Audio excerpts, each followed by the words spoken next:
আসসালামু আলাইকুম। Safwan and সাদমানস moms YouTube চ্যানেলের পক্ষ থেকে সবাইকে স্বাগত জানাচ্ছি। আমি রাবেয়া খাতুন শিউলি। আজকে যেহেতু শুক্রবার, আর আমার আজকের এই শুক্রবারটাকে কাজে লাগাবো। অনেক দিন ধরে ছাদে আসা হয় না এবং গাছগুলো পরিষ্কার করা হয় না। আজকে আমি আমার যে ড্রাগন গাছ আছে সেই গাছটাকে পরিষ্কার করব এবং নতুন কিছু কাটিং করব, যাতে করে এর বংশবৃদ্ধি করা যায়। প্রথমে আমি ড্রাগন গাছের টব থেকে আগাছাগুলো পরিষ্কার করে নেব। এটা একটা বড়ই গাছ। এই পটে তো আসলে একটা হবে না, বড়ই গাছের চারা। এই বড়ই গাছটা চারাটা আমি যদি কোনো বেলে মাটিতে লাগিয়ে দিতে পারতাম তাহলে এটা কিন্তু ভালো বড় হতো। কিন্তু আসলে এই ড্রাগন গাছের টবটাই এত ছোট, এখানে তো আর অন্য কোনো গাছ রাখা যাবে না। এগুলো আমি সরিয়ে রাখছি, নাহলে আমার ছেলে এসে আবার এটাতে পাড়া দিতে পারে। ড্রাগন গাছের যে ডালগুলো পচে গিয়েছে অযত্ন অবহেলায়, সেগুলো এখন আমি সরিয়ে ফেলবো বা কেটে পরিষ্কার করে ফেলবো। এখানে কোন ডালগুলো কাটবো সেই ডালগুলো আগে চিহ্নিত করে নিই। এটা যেহেতু এই গাছটা যেহেতু এখান থেকে ভেঙে গিয়েছে, তাই আমি চেষ্টা করবো এই গাছটা কেটে নেওয়ার জন্য। এখান থেকে আমি চারা করব এবং এইখান থেকে দেখেন এই যে এই গাছটাই কিন্তু মরে গিয়েছে অনেকগুলো ডাল। তো এই জন্য আমি চেষ্টা করব এখানকার যে ডালগুলো আছে সেই ডালগুলো কেটে নতুন করে আবার আমি এখান থেকে এই দুটা কেটে ফেলবো, কেটে নতুন করে চারা করব। আমার কাছে ধারালো ছুরি এখন এখানে নাই, আপাতত আমি এটা দিয়ে কেটে নিচ্ছি। তবে আপনারা যখন চারা করবেন, ডাল কাটিং করবেন, তখন ধারালো কিছু দিয়ে কাটবেন যাতে করে একবারই কেটে যায়। আমার এই ড্রাগনের এই ডালটাতে কিন্তু আঘাত লেগেছিল আগেই, যে জায়গাতে আঘাত লেগেছিল তাই আমি সেই জায়গা থেকেই কেটে নিয়েছি। এখন আমি অন্য আরেকটি ডাল কাটবো। এই ডালটা কিন্তু একটু পচে গিয়েছে, তো এই পচা অংশটা ফেলে দিতে হবে।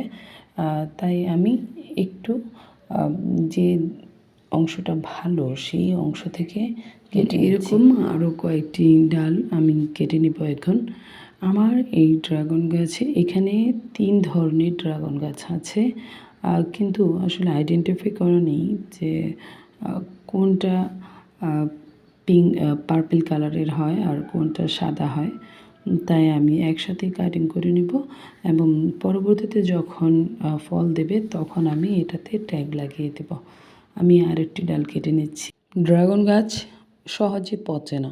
এখানে দেখেন একটা ভেঙে গিয়েছিল, সেটা না আমি আবার ওটার সাথে একটু বেঁধে দিয়েছিলাম আরেকটা ডালের সাথে, পরে কিন্তু সেটা গ্রাফটেড এর মতো হয়ে গিয়েছে। এটা কিন্তু অনেক শক্ত হয়ে গিয়েছে। আমার কাছে যেহেতু ফাঙ্গাসাইড আপাতত নেই, তাই আমি হলুদের গুঁড়া নিয়ে নিয়েছি। যেই অংশ থেকে আমি ডালটা কেটেছি সেই অংশে একটু করে হলুদের গুঁড়াটা দিয়ে দেব, যাতে করে কুয়াশা পড়লে এটা না পচে যায়, ডালটা না পচে যায়। আমি যে ডালগুলো কেটেছিলাম সেগুলো রিসার্চ করব, রিসার্চ করে যে অংশটা পচা আছে সেই অংশটা ফেলে দিব। ফেলে দিয়ে আমি এখন হলুদের গুঁড়া দেব প্রতিটা কাটা অংশে এবং সেগুলো একটু রোদে রেখে দেব। বেশিক্ষণ রাখবো না, 2-3 ঘন্টা রেখে আবার আমি ছায়াতে রেখে দেব।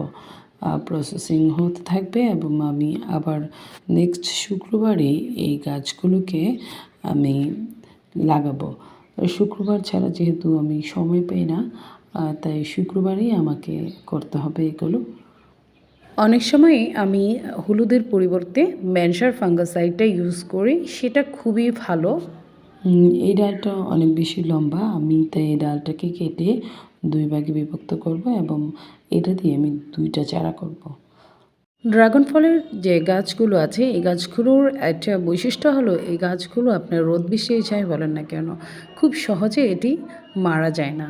এটি আপনি ইচ্ছে করলেই আপনি একটি গাছের ডাল কেটে আপনি একটু বেলে টাইপের মাটিতে যদি পুঁতে রাখেন তাহলেই দেখা যাবে যে চারা হয়ে গিয়েছে। তবে সেখানে একটু রিস্ক থেকে যায়, তাই আমি সেই রিস্কটি নিলাম না। আমি প্রসেসিংয়ের মাধ্যমে চারা করার সিদ্ধান্ত নিয়েছি। এই চারাগুলোর শেকড় আসতে 10 থেকে 15 দিনের মতো সময় লাগতে পারে এবং চারা করার একদিন পরে আপনি হালকা একটু পানি দিয়ে দিবেন। এরপর একদিন পর পর আপনি হালকা করে পানি স্প্রে করে দিবেন। আমি হলুদের গুঁড়া তেমন ব্যবহার করি না, তবে এটি খুবই উপকারী। আপনি ফাঙ্গাসাইডের পরিবর্তে এটি ব্যবহার করতে পারেন। আমি সবগুলো ডালে হলুদের গুঁড়া লাগিয়ে রেখেছি এবং এগুলো একটু রোদে রেখেছি। একটু পরে এগুলো আমি একটা পাত্রে রাখবো। এখন এই যে চারাটা আমি তুললাম, এটা মাসখানেক আগে আমি সেম যে প্রসেসে ডালটা কেটেছি এবং হলুদের গুঁড়া লাগিয়েছি, সেই প্রসেসেই কিন্তু আমি এগুলো লাগিয়েছিলাম এবং সেটা কিন্তু আপনারা দেখতেই পাচ্ছেন যে মাসখানেকের মধ্যেই কিন্তু শেকড় এসে পড়েছে। তো আজকে আমি এই ভিডিওতেই দেখাবো এই যে গাছগুলো হলো, ওই গাছগুলো কিভাবে লাগাতে হবে। আমার কাছে আগেই মাটি প্রসেসিং করা ছিল, সেই মাটিগুলোই আমি এখানে নিয়ে নিচ্ছি। আমি 2টা গাছ 2টা পটে দিব।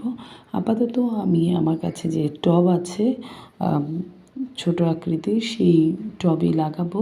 পরবর্তীতে আবার যখন আমি মাটিটা চেঞ্জ করব, অর্থাৎ রিপোর্টিং করব, তখন আমি একটা বড় পাত্রে দেব। প্রথমেই আমি ইটের খোয়া দিয়ে নিচ্ছি যাতে করে পানি নিষ্কাশনে সমস্যা না হয়। কারণ পানি যদি জমে থাকে তাহলে কিন্তু আপনার গাছটা কিন্তু পচে যাবে। পরে আমি যে মাটিটা তৈরি করা ছিল সেই মাটিটা দিয়ে দিচ্ছি। এটা হলো যে সিলেকশন বালু, তারপর কেঁচো সার, তারপর ইটের খোয়া, কয়লার গুঁড়া, এইসব আমি ইউজ করেছি এবং 1 চামচ ফাঙ্গাসাইডও দিয়ে দিয়েছি। এটা আমার প্রায় বছরখানেক আগে এই মাটিটা রেডি করা ছিল অনেকগুলো, তো আমি সেটাতেই লাগিয়ে দিচ্ছি। এখন হালকা করে আর একটু মাটি দিয়ে দেব।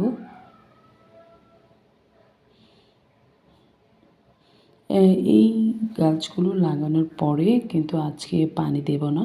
আজকে আমি কোনো ছায়াযুক্ত জায়গাতে এগুলো আমি রেখে দেব এবং পরের দিন আমি এখানে হালকা করে পানি দেব। পানি দিয়ে তারপর আমি ছায়াতে রাখবো।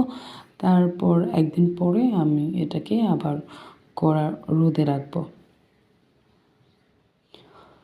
সেম প্রসেসে আমি আরেকটি গাছ এখন লাগাবো এখানে। গাছটি লাগানোর সময় এমনভাবে মাটি ঢালতে হবে যেন গাছটি সোজা হয়ে থাকে, বাঁকা না হয়ে যায়। যে গাছ 2টা এখন আমি লাগিয়েছি, সেই গাছ 2টা এখন আমি একটি ছায়াযুক্ত জায়গাতে রেখে দিচ্ছি। এই হলো ড্রাগন ফলের চারা করার প্রসেস।